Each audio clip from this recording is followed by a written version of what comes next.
and it's called Ku'uwei, the Ugliest God.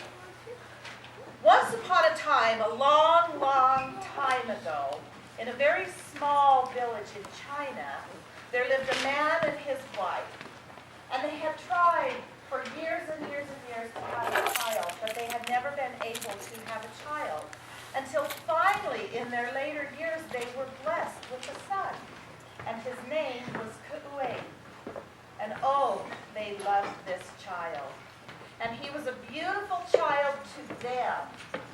But unfortunately, whenever anyone else looked on Ku'uwei, they gasped, because to them he was ugly. In fact, hideously ugly. And as Ku'uwei grew, and as a little boy, when he would go out into the village to try and play with the other children, "Oh, Ku'uwei, go, you're too ugly. We can't play with you." And this went on and on as he grew. It didn't get any better. Finally, when he was old enough to go to school, he went to school and tried to study with the other children and tried to play with them out on their playground. But it was the same thing. "Oh, Ku'uwei, go away. I can't look at you."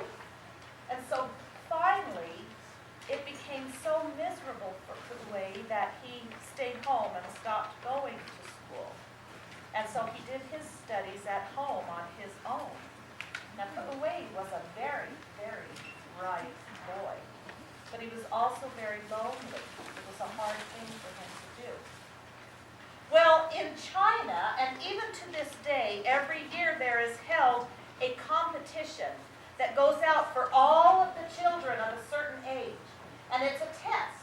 And the person, or the young person that scores the very highest on this test, is awarded the opportunity to go to the emperor's palace and be presented before the emperor. And they're given a prize. And the prize has traditionally been a beautiful golden rose. Well, it was the year that Ku'uwei was to take this test, and he wanted to do it like all the other children his age. And so he studied, and he studied, and he worked, and his books were his friends at this point. And finally the time came, and Ku'uwei took the test with all of the other young people. And who do you think won? You're right, he did. He won the competition. And so when the day came for him to collect his prize, he dressed in his very best clothes. He combed back his hair so that it was slick and that it shone. And he set off down the village path to the emperor's palace. And it was a long walk. And he finally got to the emperor's palace. And he had his head bowed low when he knocked on the door. And the guards at the door opened the doors and let Ku'uwei in. And he still kept his head bowed low, and he very humbly walked up to the emperor's throne. Now the emperor had been not paying attention to Ku'uwei. He was talking to one of his advisors, and Ku'uwei was there before him, and when he turned, Ku'uwei lifted up his head, and the emperor saw him, and he shrieked, "Ah! Who has let this hideous thing into my palace?" And he knew that he still had to present the rose, so he turned his head to the side and shoved the rose out in front for Ku'uwei to accept.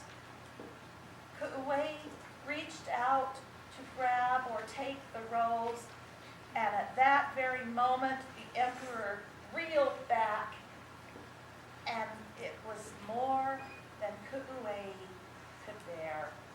All of the pain that he felt as a child just released himself, and he dropped that rose, and it shattered into 1,000 pieces. And he turned, and he ran from the emperor's palace, and he ran out the doors, and he ran down the village path, and he did not stop running until he came to the edge of the sea. And he did not stop at the edge of the sea. He ran and walked as fast as he could out into the water, and he kept walking, and he kept walking, and he wanted nothing more than for the waves to envelop him and take him down and release him from the pain that he had felt. And that's what he did. And as he sank down, he could only think of how this would soon be gone. And then suddenly, he felt something. Something underneath him. Something that took hold of him and lifted him up.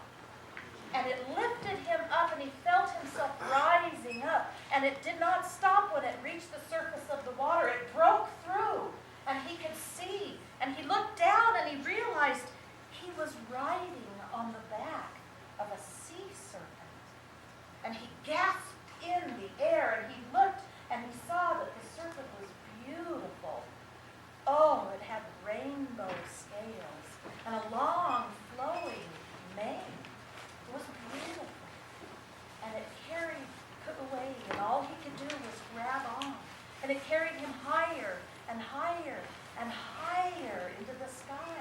And it did not stop until the sea serpent came to the very clouds.